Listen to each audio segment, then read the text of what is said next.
بسم اللہ الرحمن الرحیم سبحان الذی اسری بعبدہ لیلا من المسجد الحرام الی المسجد الاقصی صدق اللہ العظیم۔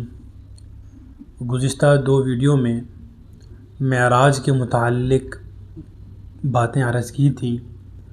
آج کی ویڈیو میں معجزے کے متعلق کچھ باتیں عرض کرنی ہیں، اور یہ ویڈیو بڑی ہی انٹرسٹنگ ہے اور بڑی ہی امپورٹنٹ ہے۔ اس میں سب سے پہلے بتایا جائے گا کہ معجزہ جو ہے یہ عطا ربی ہوتا ہے، پھر انبیاء کو معجزات کون کون سے ملے اور نبی صلی اللہ علیہ وسلم کو کتنے معجزات ملے۔ پھر اس میں یہ بھی بتایا جائے گا کہ معجزات جو ہیں، معجزہ کس بنیاد پر عطا ہوتا ہے، اس کی بنیاد کیا ہے، اصول کیا ہیں، کہ ہر نبی کو جو معجزہ دیا جاتا ہے وہ کس چیز کو مد نظر رکھ کے دیا جاتا ہے، اور آخر میں تقابل بھی ہوگا کہ نبی صلی اللہ علیہ وسلم کے جو معجزات ہیں اور جو دیگر انبیاء کے معجزات ہیں ان میں تقابل، اور نبی صلی اللہ علیہ وسلم کی عظمت و شان۔ تو سب سے پہلے معجزہ جو ہے وہ عطا ربی ہوتا ہے۔ جب بھی انبیاء علیہ السلام سے لوگوں نے مطالبہ کیا تو انہوں نے یہی جواب دیا، یہ تو اللہ کا کام ہے، کہ اللہ رب العزت نے ہی معجزہ دینا ہے، اللہ رب العزت جب چاہے معجزہ دے، اور اللہ رب العزت نے ہی انبیاء علیہ السلام کو معجزات عطا فرمائے۔ دیکھیں نبی صلی اللہ علیہ وسلم ہجرت کے موقع پر انہوں نے مٹی پھینکی اللہ رب العزت کے حکم سے، تو اب وہ کفار کی آنکھوں میں پڑ گئی، تو اللہ رب العزت نے جواب دیا وَمَا رَمَيْتَ إِذْ رَمَيْتَ وَلَكِنَّ اللَّهَ رَمَى، کہ یہ اللہ رب العزت نے ہی کیا۔ اب معجزہ ہر نبی کو ملا۔ بخاری شریف میں حدیث ہے کہ آپ صلی اللہ علیہ وسلم نے فرمایا کہ جو بھی نبی آیا اس کو اللہ رب العزت کی طرف سے معجزات عطا ہوئے۔ جیسے حضرت صالح علیہ السلام کو اونٹنی عطا کی گئی، پہاڑ سے اونٹنی نکلی۔ حضرت موسیٰ علیہ السلام کو ید بیضا۔ عیسیٰ علیہ السلام مردوں کو زندہ کرتے تھے، پیدائشی جو نبینہ برس والے کو ٹھیک کرتے تھے۔ حضرت سلیمان علیہ السلام کو پرندوں کی بولیاں سمجھانا وغیرہ، یہ معجزات انبیاء علیہ السلام کو عطا ہوئے۔ ہر نبی کو معجزات عطا ہوئے، لیکن سب سے زیادہ معجزات نبی صلی اللہ علیہ وآلہ وسلم کو عطا ہوئے۔ امام نووی رحمۃ اللہ علیہ نے مقدمہ شرح مسلم میں 1200 تعداد لکھی ہے، اور اسی طرح امام سیوطی رحمۃ اللہ علیہ نے دلائل النبوہ میں آپ صلی اللہ علیہ وسلم کے معجزات کی تعداد 3000 بتلائی ہے۔ اللہ رب العزت اپنے ہر نبی کو اس وقت کے اعتبار سے معجزات عطا کرتے ہیں، جیسے وقت دور چل رہا ہوتا ہے اس دور کے اعتبار سے معجزہ ملتا ہے۔ حضرت موسیٰ علیہ السلام کے دور میں جادو کا بہت زور تھا، بڑے ماہر مشہور جادوگر تھے، یہاں تک کہ حضرت موسیٰ علیہ السلام کے مقابلے کے لیے جادوگر آئے جو ماہر ترین تھے۔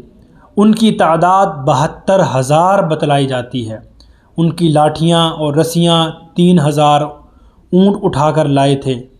اللہ رب العزت نے حضرت موسیٰ علیہ السلام کو اس جادو کے مقابلے میں معجزہ عصا عطا کیا۔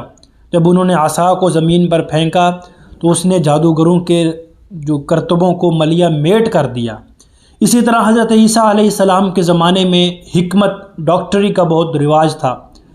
آج بھی عموماً لکھا ہوتا ہے نا، اصلی یونانی حکیم، یہ حکماء لکھتے ہیں، آپ نے پڑھا ہوگا اصلی یونانی حکیم، یہ انہی کے دور کی طرف منسوب ہے کہ ان کے پاس ہر بیماری کا علاج ہوتا تھا حکیموں کے پاس، لیکن 3 چیزوں کا علاج نہیں تھا۔ 3 چیزوں پر آ کر وہ بھی ہاتھ کھڑے کر دیتے تھے کہ ان کا ہمارے پاس کوئی علاج نہیں ہے: مردوں کو زندہ کرنا، پیدائشی نابینا کو ٹھیک کرنا، برس والے کو ٹھیک کرنا۔ اللہ رب العزت نے عیسیٰ علیہ السلام کو یہ معجزات عطا کیے کہ مردے کو زندہ کرتے تھے، قبر پر کھڑے ہو کر کہتے کم باذن اللہ، وہ اٹھ جاتا، اور نابینا جو تھا برس والے پر ہاتھ پھیرتے وہ ٹھیک ہو جاتا۔ تو اللہ رب العزت نے ان انبیاء کو اس دور کے مطابق معجزات دیے۔ اب نبی صلی اللہ علیہ وسلم کا دور جو کہ قیامت تک ہے، آپ صلی اللہ علیہ وسلم اس دور میں 2 چیزوں کا زیادہ زور تھا۔ نمبر 1 فصاحت و بلاغت، بڑے بڑے شعراء تھے، یہاں تک کہ انہوں نے اپنا کلام لکھ کر بیت اللہ کے سامنے لٹکایا تھا۔ 7 معلقات میں ان بڑے بڑے شعراء کے اشعار لکھے ہوئے ہیں۔ اللہ رب العزت نے ان کے مقابلے میں قرآن مجید کا معجزہ عطا کیا جو کہ فصاحت و بلاغت سے بھرا ہوا، جس کی فصاحت و بلاغت کا کوئی مقابلہ نہیں ہے، اور پھر ان کو چیلنج کیا کہ چھوٹی سی صورت بنا کر لے آؤ، کوئی بھی اس کا مقابلہ نہ کر سکا نہ کر سکے گا۔ اس کے بعد دوسری جو چیز ہے مادی ترقی، کہ مادی ترقی بہت زیادہ تھی اور ہوتی جا رہی ہے، دنیا بہتر ہو رہی ہے، اب لوگ چاند تک بھی چلے گئے ہیں، فضا میں اڈے بن گئے ہیں، یہ ساری ترقی عروج آسمانوں کے نیچے ہوگی۔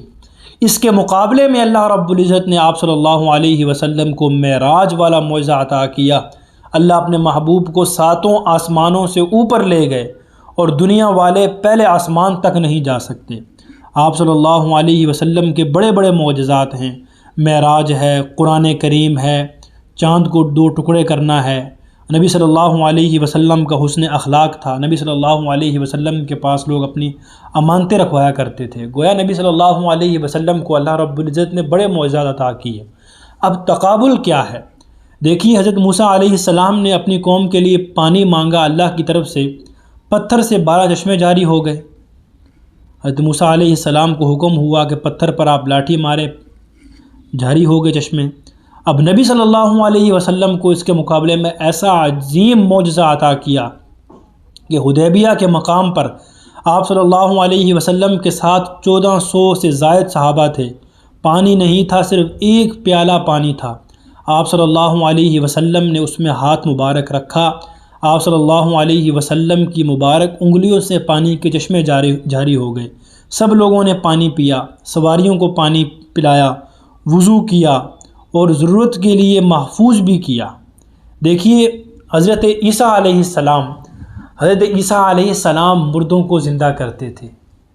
اب مردے کے اندر پہلے جان تو تھی نا، اس کے اندر روح تو تھی نا، وہ کلام تو کرتا تھا، وہ زندہ تو تھا، وہ بعد میں اللہ کا حکم آیا، روح نکلی، وہ مر گیا۔ یعنی کہ مرنے سے پہلے وہ زندہ تھا، وہ کام کرتا تھا، بات کر سکتا تھا، لیکن اس کے مقابلے میں نبی صلی اللہ علیہ وسلم کو معجزہ عطا کیا گیا۔ دیکھیے آپ اللہ کی شان کہ کھجور کا جو تنا ہے، کب بات کرتا تھا؟ وہ بے جان تھا، وہ بات کر سکتا تھا، اس سے کوئی مطالبہ ہی نہیں تھا بات کا، لیکن اللہ رب العزت نے ایسا معجزہ عطا کیا کہ کھجور کا تنا نبی صلی اللہ علیہ وسلم کی فراق میں رویا۔ دیکھیے، یہ نبی صلی اللہ علیہ وسلم کی شان تھی۔ تو یہ معجزات کے حوالے سے چند باتیں تھیں۔ دعا ہے اللہ رب العزت سے وہ ہمیں صراط مستقیم پر چلنے کی توفیق عطا فرمائے۔ وآخر دعوانا ان الحمد للہ رب العالمین۔